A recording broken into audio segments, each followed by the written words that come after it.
Oke, silakan duduk Bapak Ibu Saudara sekalian. Selamat siang semuanya, Halo Palem. Semangat firman Tuhan siang hari ini, amin. Amin. Bagi yang belum familiar ya, sekali lagi nama saya Joshua Iwan Wahyudi. Panggilannya Iwan aja, Iwan artinya inilah pria menawan. Asik. Supaya cepat ingat, saya datang dengan istri dan anak saya ya. Anak saya ini 14 tahun ditunggunya Bapak Ibu ya. Semua cara diusahakan, bayi tabung gagal ya, lalu Tuhan kasihnya normal alami. Jadi ini anak mujizat ya. Kemanapun saya pelayanan pasti ikut karena ini anaknya Tuhan ya. Oke, hari ini saya tidak khotbah tentang kesaksian anak saya, kapan-kapan tolong saya diundang lagi khusus buat itu ya. Tapi hari ini saya akan khotbah judulnya Pilihan Kehidupan Bapak Ibu. Kenapa khotbah ini menjadi sangat penting? Karena hidup kita hari ini adalah hasil dari keputusan-keputusan kita di masa lalu. Jadi hidup kita hari ini kumpulan, ya, akumulasi, hasil dari semua yang kita pilih di masa lalu membentuk kita jadi seperti sekarang. Nah, apa yang terjadi di masa yang akan datang, hidup kita yang akan datang akan jadi seperti apa, ditentukan dari apa yang kita pilih mulai hari ini sebenarnya. Nah, makanya kalau kita tidak sadar dengan pilihan-pilihan kita setiap hari, kita tidak sadar hidup seperti apa yang kita mau bentuk. Banyak orang pengen punya hidup yang luar biasa, yang dahsyat, 1, 2, 3, yes, yes, yes gitu ya. Tapi gak sadar pilihan-pilihan yang dia ambil setiap hari itu gak membawa dia ke sana. Malah dia memilih hal-hal yang menjauhkan dia dari apa yang dia harapkan. Nah, kenapa kok bisa kayak gitu? Karena gak sadar. Ya, hidup kita ini setiap hari dan hampir setiap saat diperhadapkan dengan pilihan. Setiap saat kita ini harus memilih. Bahkan saudara lagi duduk hari ini mendengar khotbah saya, saudara punya banyak pilihan. Saudara bisa memilih tetap mendengarkan saya dengan fokus, dengan sungguh-sungguh. Saudara bisa memilih ya dengerin saya sambil lihat-lihat Instagram bentar, TikTok bentar. Ya ada yang seru juga nih ya. Atau Anda bisa memilih, wah ini yang khotbah gak jelas kurus begitu. Udahlah keluar aja lah, makan aja. Ya bisa juga, banyak pilihan Bapak Ibu ya. Anda juga bisa memilih ya dengerin khotbah sambil iseng, toel-toel sebelah kiri ya, depannya telinganya di toel-toel. Ada banyak pilihan Bapak Ibu Saudara. Dan semua pilihan itu membentuk saudara akan jadi seperti apa. Nah, makanya pilihan ini menjadi penting sekali Bapak Ibu ya. Tuhan pernah berbicara kepada bangsa Israel, ayatnya bagus sekali ya. Aku memanggil langit dan bumi. Wih ya, saksinya langit dan bumi ya. Aku memanggil langit dan bumi menjadi saksi terhadap kamu pada hari ini. Kepadamu kuperhadapkan pilihan. Apa pilihannya? Kehidupan dan kematian, berkat dan kutuk. Lalu Tuhan bilang, pilihlah kehidupan supaya engkau hidup baik engkau maupun keturunanmu. Bapak Ibu, kalau kita diperhadapkan pilihan berkat atau kutuk, kita semua pasti pilih berkat. Itu orang normal ya. Kalau nanti Bapak Ibu Saudara keluar dari sini ya ketemu orang siapa aja coba deh. Pak, mas ini mas. Kalau ada berkat sama kutuk pilih mana? Lah kalau dia jawabnya kutuk, wah itu kurang normal tuh. Agak hang pasti, konslet dikit. Kalau orang normal ditanya mau pilih berkat atau pilih kutuk? Ya pasti pilih berkat. Pilih kehidupan atau kematian? Ya pasti pilih kehidupan. Tapi masalahnya hidup gak segampang itu. Betul atau betul Bapak Ibu ya? Andaikan semuanya itu udah jelas gitu ya. Ini berkat, ini kutuk. Wah enak kita milihnya. Nah masalahnya hari-hari ini Bapak Ibu, berkat seringkali kelihatan seperti kutuk. Sementara kutuk seringkali sering menyamar menjadi seperti berkat. Nah ini yang bikin kita jadi susah memilih. Tuhan memberikan kita tuntunan peringatan. Kalau kamu disuruh milih apapun itu, selalu pilihlah berkat atau kehidupan. Nah masalahnya dunia kita menyamar, ya kan? Kutuk-kutuk datang kepada hidup kita tapi menyamar seolah-olah seperti berkat. Nih saya kasih contoh gampang aja. Sementara saudara mendengar saya khotbah, tiba-tiba handphonemu nyala, tung gitu kan, ada bunyi notifikasi. Lalu saudara lihat sebentar, ada transferan 100 juta masuk. Amin, amin, amin, amin, amin. Kan gitu ya pengennya ya. Nah, terus saudara lihat nomornya dari siapa nggak jelas, namanya juga nggak ada. Lalu kemudian ini info keterangan nggak ada apa-apa. Saudara nggak kenal, saudara nggak tahu, saudara nggak janjian ada mau transaksi apa, ada transfer apa, nggak ada. Tapi angka 100 juta itu masuk ke rekening saudara. Sementara saudara dengar saya khotbah. Itu berkat atau kutuk? Ayo. Menurut saudara itu berkat atau kutuk? Ayo. Wah Pak, susah ya. Kalau saya jawab kutuk, saya pengen itu terjadi Pak. Masalahnya sekarang kalau bisa Pak. Tapi kalau saya jawab berkat, nanti ternyata ada penjelasannya apa jebakan Batman gitu ya. Susah ya. Tapi saudara kira-kira loh. Ini kalau real misalkan ya. Kejadian gitu ya. Saudara berasanya itu berkat atau kutuk? Bisa jadi saudara bilang sama gini, luar biasa. Tuhan tahu ini tadi lagunya itu loh. Aku punya Tuhan yang besar. Langsung kejadian bro. Ya aku lagi punya masalah, ini tiba-tiba Tuhan kirim orang transfer. Kan orang Kristen suka yang gitu-gitu ya. Suka ya kalau yang tiba-tiba orang tidak dikenal telepon, ya Roh Kudus menggerakkan saya. Katanya saya dituju transfer saudara sejumlah 937 miliar. Wah puji Tuhan. Ya, pas dengan hutang. Hutangmu kok banyak segitu, apa yang kamu lakukan? Kok hutangmu bisa sebanyak itu? Tapi kan kita sukanya yang gitu-gitu ya. Dan kita pikirkan itu berkat. Nah saudara tunggu dulu. Hari-hari ini ada modus penipuan, caranya bagaimana Bapak Ibu? Pura-pura salah transfer. Ya. Tiba-tiba uang masuk ke rekening kita 100 juta. 5 menit kemudian ada orang telepon, Pak maaf saya salah transfer ke rekening Bapak 100 juta. Tolong Pak dibalikin, itu penting banget, saya lagi mau bayar ini tolong Pak. Balikin gak kira-kira kalau ada yang telepon gitu? Nah kalau sudah masuk susah keluar Pak. Ya, prinsipnya kantong. Begitu masuk keluarnya susah ya. Jalan menuju masuk lebar tapi menuju keluar sangat sempit bahkan gak ada. Tapi kan Anda ini Abaloh Palem yang penuh dengan kasih, kebenaran dan kuasa Tuhan. Ya, jadi begitu orangnya ngomong, Pak tolong Pak itu penting banget ya karena Anda orang baik, Anda balikin. Besoknya ada yang telepon lagi, Pak pinjaman Anda sudah disetujui jumlahnya 100 juta, tolong kembalikan tepat pada waktunya kalau enggak nanti ada denda biaya ini. Ternyata saudara data Anda dipakai untuk pinjol. Ya. Itu beberapa kali sudah terjadi hari-hari ini Bapak Ibu. Jadi saya nanya, transferan tadi itu berkat atau kutuk? Anda udah balikin 100 jutanya yang tadi, masih disuruh bayar lagi 100 juta yang pinjolnya. Saudara, jadinya kutuk kan? Tapi kan gak jelas. Saudara kenapa bisa menentukan itu berkat atau kutuk? Karena udah tahu cerita keseluruhannya. Tapi kan waktu itu terjadi pertama kali, saudara kan gak tahu ujungnya seperti apa. Saudara nggak bisa membedakan ini berkat atau kutuk. Lah itu Bapak Ibu, makanya penting untuk belajar bagaimana membuat pilihan-pilihan yang benar dalam hidup kita. Termasuk salah satunya memilih pasangan hidup. Menikah dengan siapa, itu pilihan yang sangat penting sekali Bapak Ibu Saudara. Ya, hidup kita akan berantakan atau luar biasa, ditentukan juga salah satunya siapa yang kamu nikahi. Coba yang sudah menikah, lihat pasangannya, 1, 2, 3. Kira-kira tatapannya penuh dengan rasa memelas, gitu ya, atau kebanggaan. Nah, coba tatap lagi, 1, 2, 3. Soalnya saya lihat masih ada yang waktu dilihat pasangannya dia begini. Apa lihat, gitu saudara. Ya. Padahal kan disuruh tatap-tatapan. Dulu aja waktu pacaran, alah ya, dipelototin. Terus, apa sih, kenapa kamu liatin aku? Enggak, kamu menawan sekali. Ya kan? Dulu waktu pacaran gitu, ya kan diliatin terus. Waktu mau pulang sampai masuk pintu menutup masih diliatin pintunya, ya. Sampai dia keluar lagi, kenapa kamu belum pulang?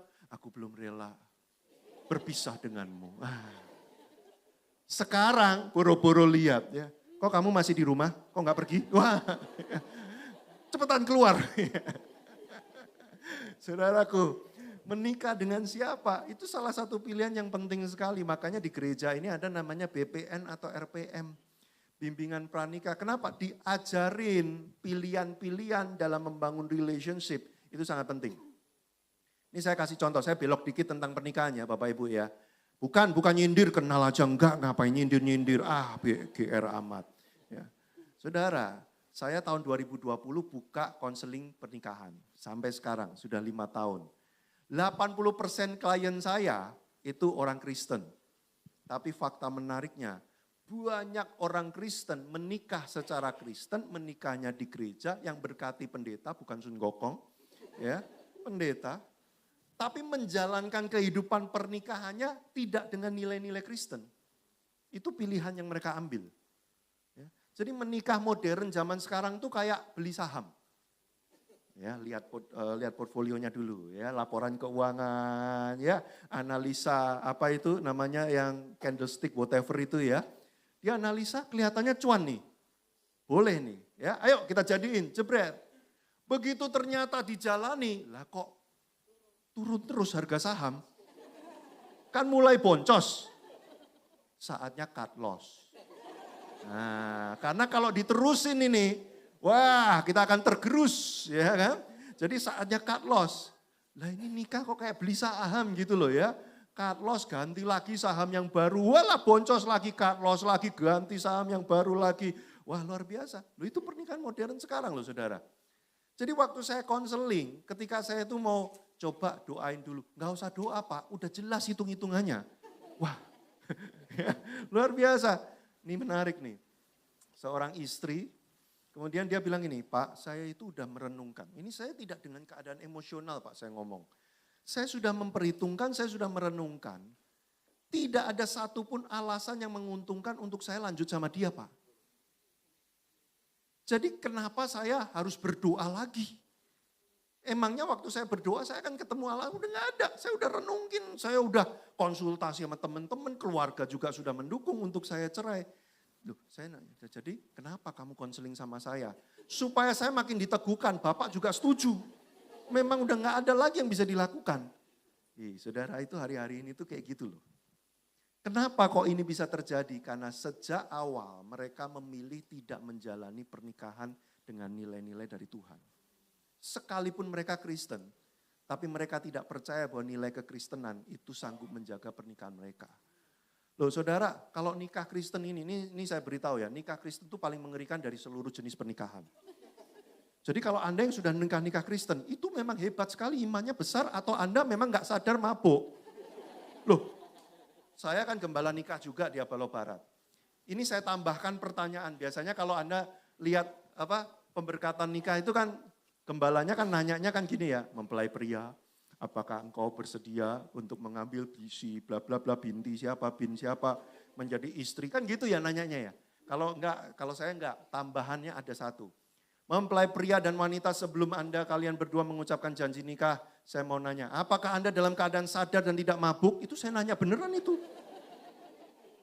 Kenapa saya perlu nanya gitu? Karena kalimat janji nikah yang akan dia ucapkan setelah ini nanti, itu gak main-main.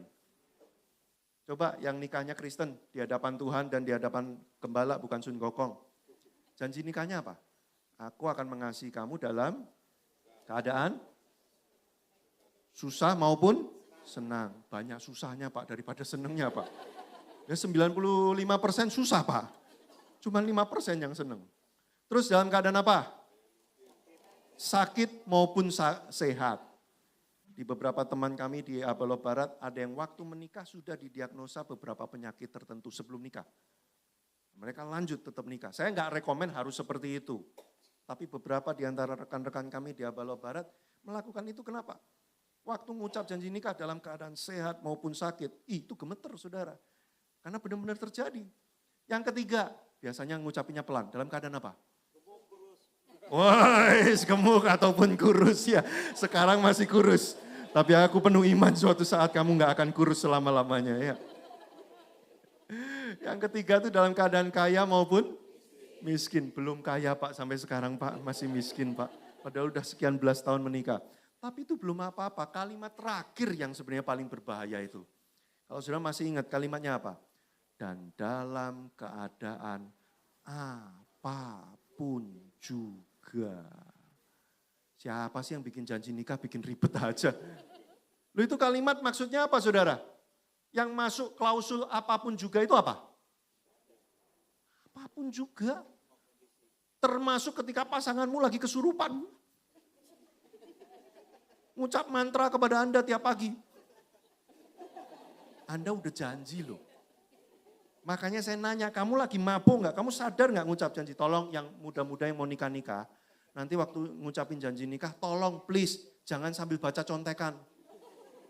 Aku mengasihi kamu dalam keadaan susah maupun senang. Wah, kacau itu. Dan yang lebih menarik janjinya di hadapan Tuhan, di hadapan keluarga, di hadapan pemimpin gereja, di hadapan teman-teman. Janji itu sekali keluar cuma 2, ditepati atau diingkari.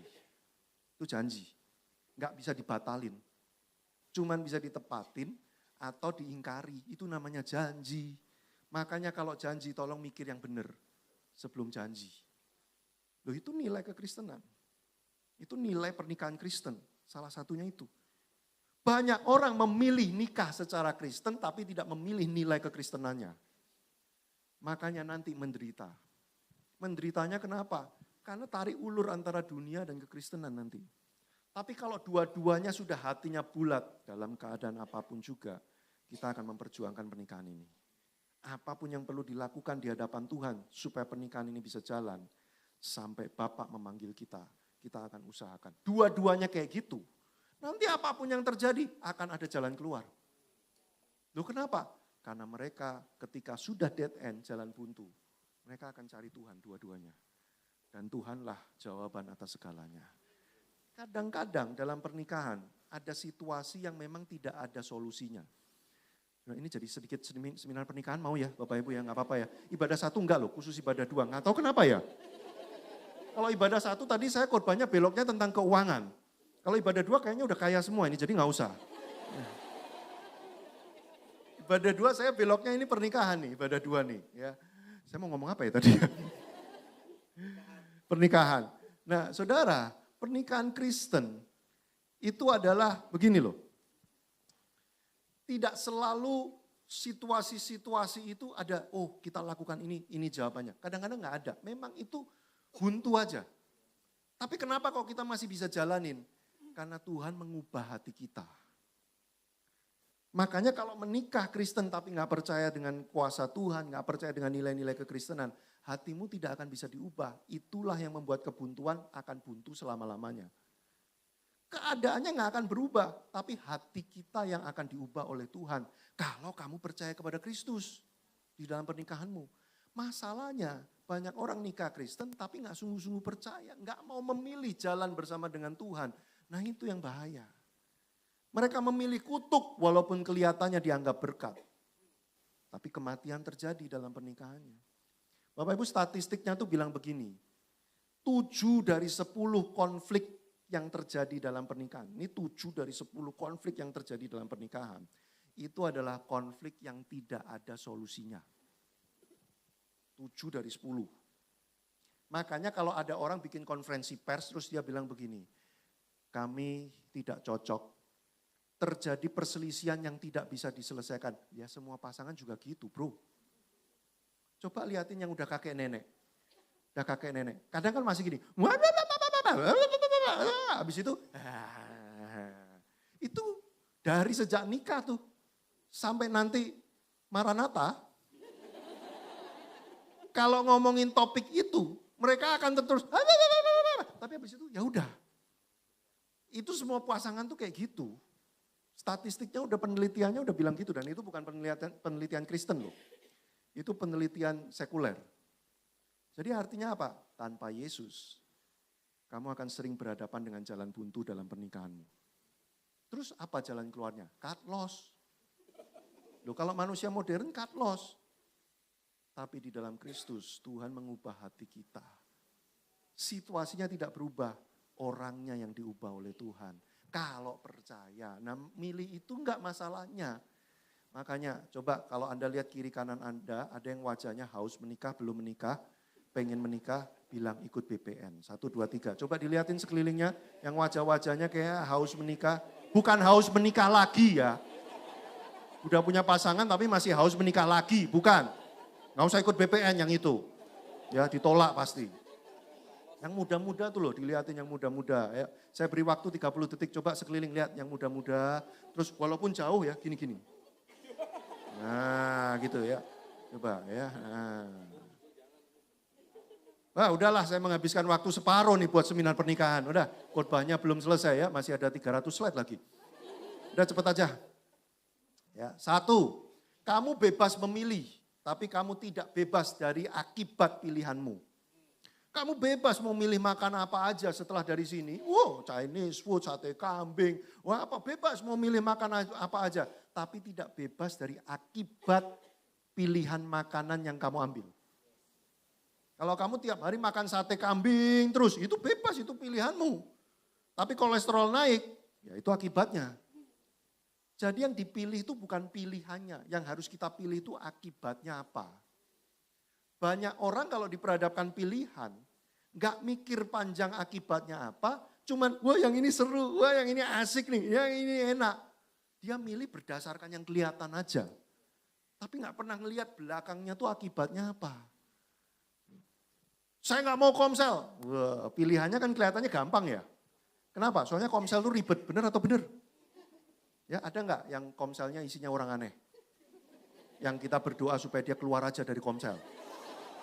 Tapi justru orang seperti ini nggak pernah keluar dari komsel. Kok tahu Pak? Iya saya juga ada, saya salah satunya yang aneh itu. Kita semua tuh aneh Bapak Ibu ya. Kak Seno tuh sering kalau khotbah mengucapkan kalimat itu ya. Saudara pikir lihat orang aneh kan, orang itu lihat saudara juga aneh sama. Ya. Saudara jangan pengen keluar dari komsel hanya karena ketemu orang-orang yang ini kenapa sih kok kayak gini ya. Memang gereja isinya gitu. Ya, orang yang aneh-aneh diselamatkan oleh Tuhan. Karena dunia gak mau terima orang aneh. Ya kan? Saudara mau pindah ke komsel manapun nanti akan ketemu model-model jenis yang berbagai macam rupa.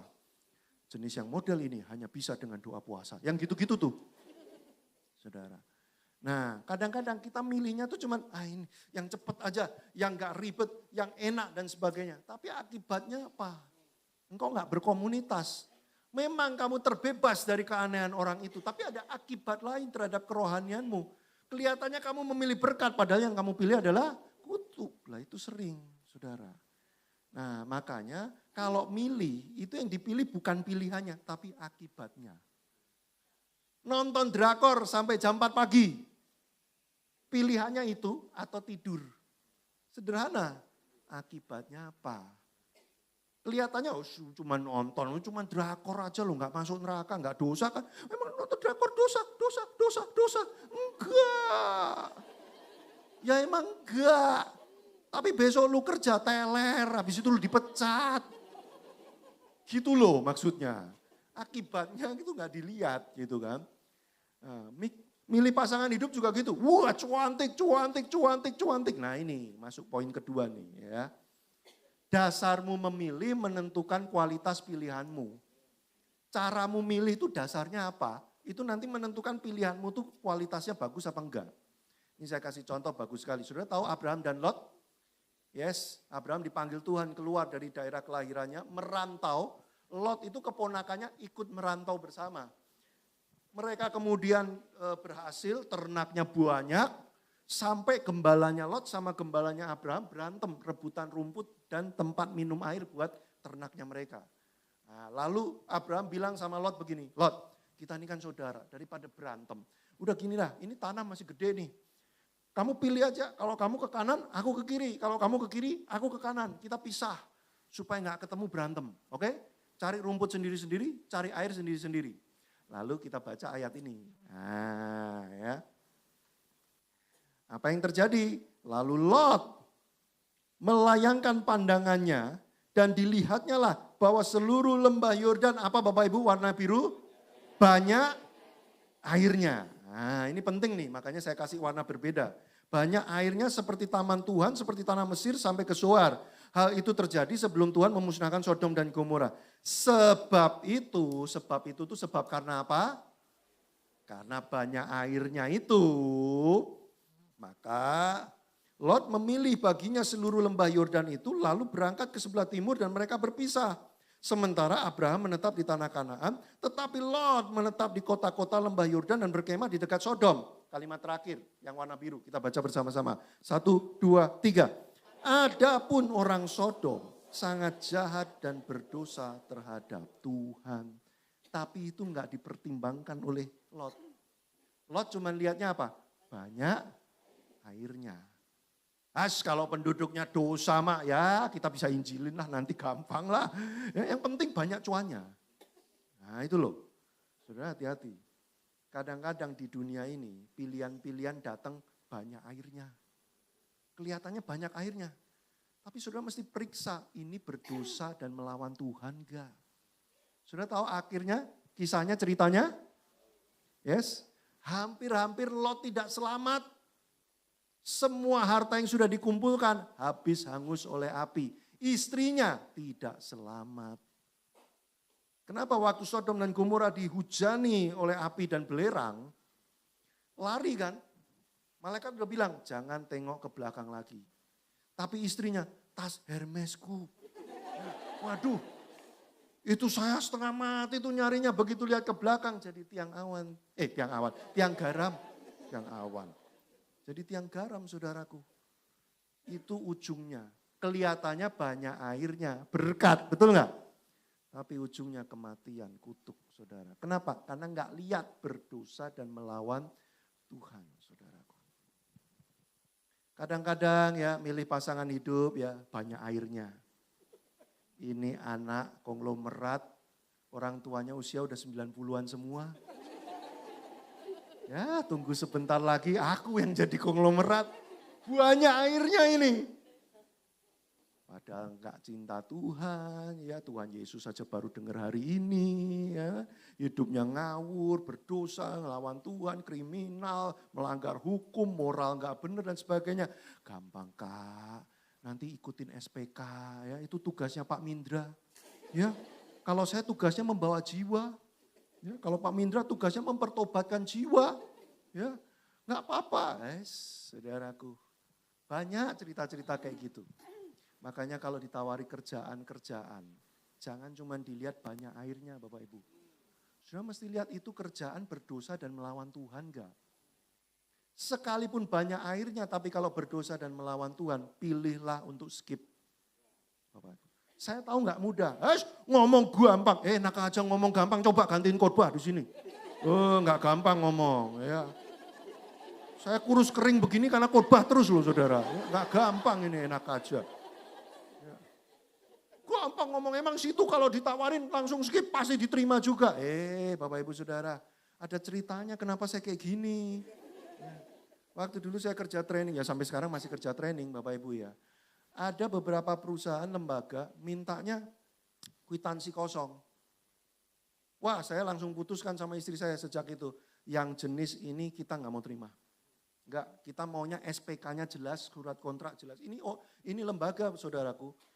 Surat kontrak nggak mau bikin, ya, nggak mau ada surat kontrak, lalu nanti minta kwitansi kosong. Wah kita putuskan, enggak, yang model kayak gini nggak jelas.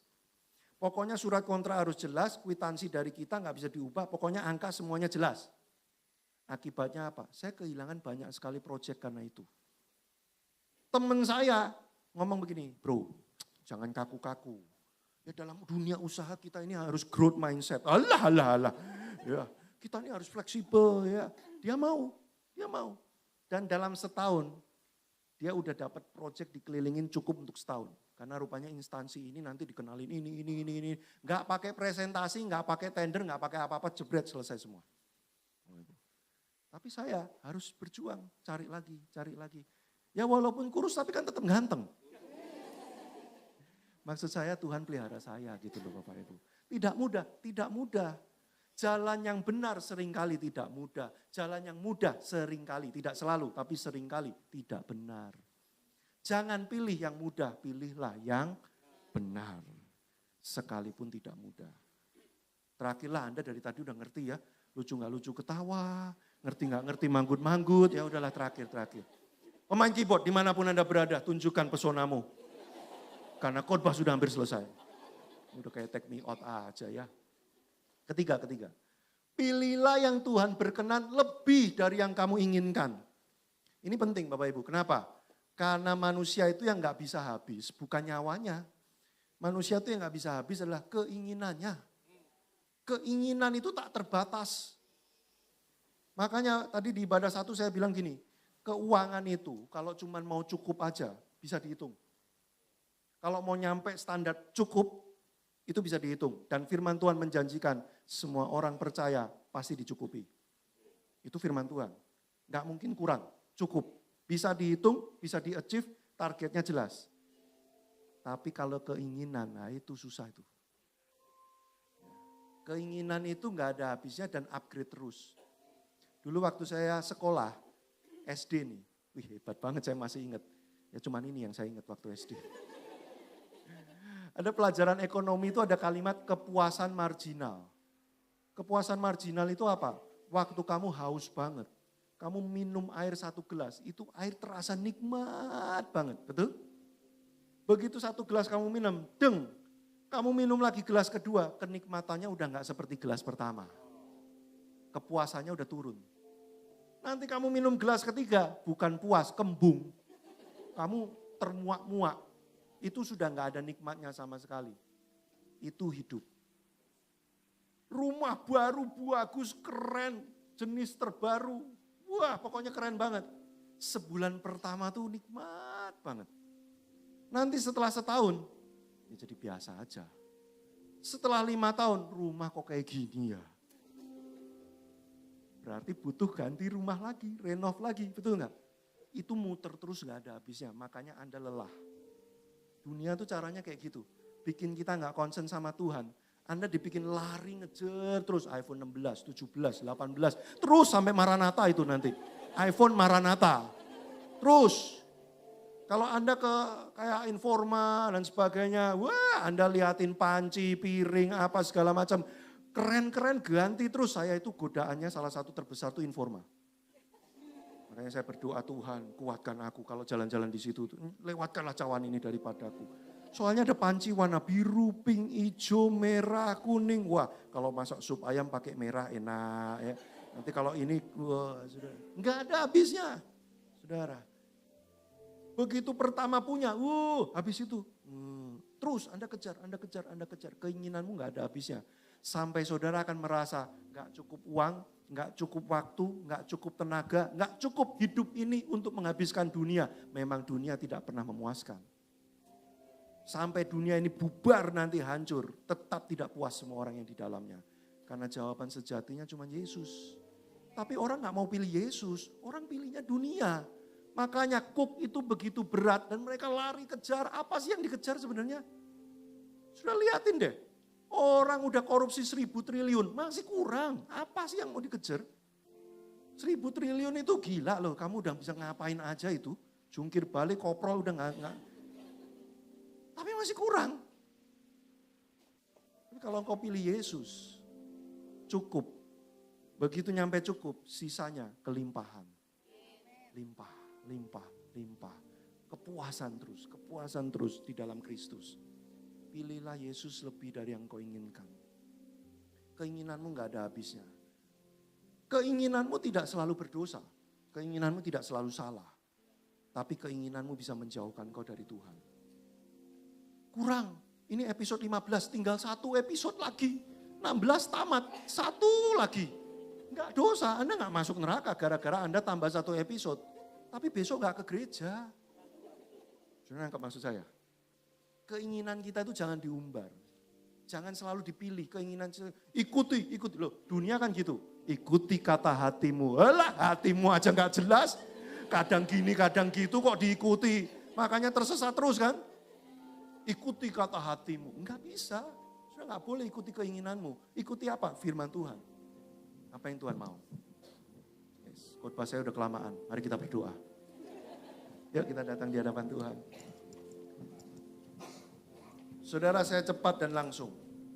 Kalau ada di antara Bapak Ibu yang siang hari ini, engkau belum pernah sungguh-sungguh secara serius memilih Yesus untuk hidupmu. Engkau sering dengar Yesus. Tapi engkau belum pernah benar-benar memutuskan mulai hari ini aku memilih hidup untuk Kristus. Yesus menjadi Raja atas hidupku. Tapi sudah dengar khotbah siang hari ini. Saudara, Roh Kudus mendorong hatimu untuk menyerahkan hidup bagi Yesus. Bolehkah taruh tangan kanan di dadamu? Siapapun kau dimanapun kau berada. Jangan malu. Hari ini kau memutuskan aku mau ikut Yesus sungguh-sungguh. Taruh tangan kanan di dadamu. Engkau belum pernah memutuskan ini. Saudara yang sudah taruh tangan kanan di dada. Bolehkah ikuti saya berdoa? Tuhan Yesus. Hari ini aku memilih Engkau. Aku memutuskan menjadikan Engkau Raja, Tuhan atas hidupku. Masuk dalam hidupku. Jadilah juru selamatku. Berkuasa atas hidupku. Ambil alih hidupku. Sampai selama-lamanya. Yang kedua Bapak Ibu Saudara. Kalau waktu firman Tuhan dinyatakan, engkau merasa, engkau tergerak hatimu, engkau diingatkan. Bahwa engkau mengambil pilihan-pilihan yang sempat berdosa dan melawan Tuhan. Tapi hari ini engkau menyadari, saya berikan waktu beberapa detik, minta ampun kepada Tuhan, ambil komitmen kembali untuk datang di hadapan Tuhan. Pilih Dia untuk sekali lagi. Mungkin di waktu-waktu yang kemarin engkau memilih dosa, engkau memilih hal-hal yang salah. Bahkan engkau sadar bahwa ini adalah hal yang salah, tapi engkau pilih juga. Hari ini mari kita bertobat datang di hadapan Tuhan. Tuhan, kami bawa hati kami sekali lagi di hadapan-Mu. Ini hidup kami mau bertobat Tuhan. Kami mau berkomitmen ulang untuk mengikut Engkau, untuk bersama dengan Tuhan.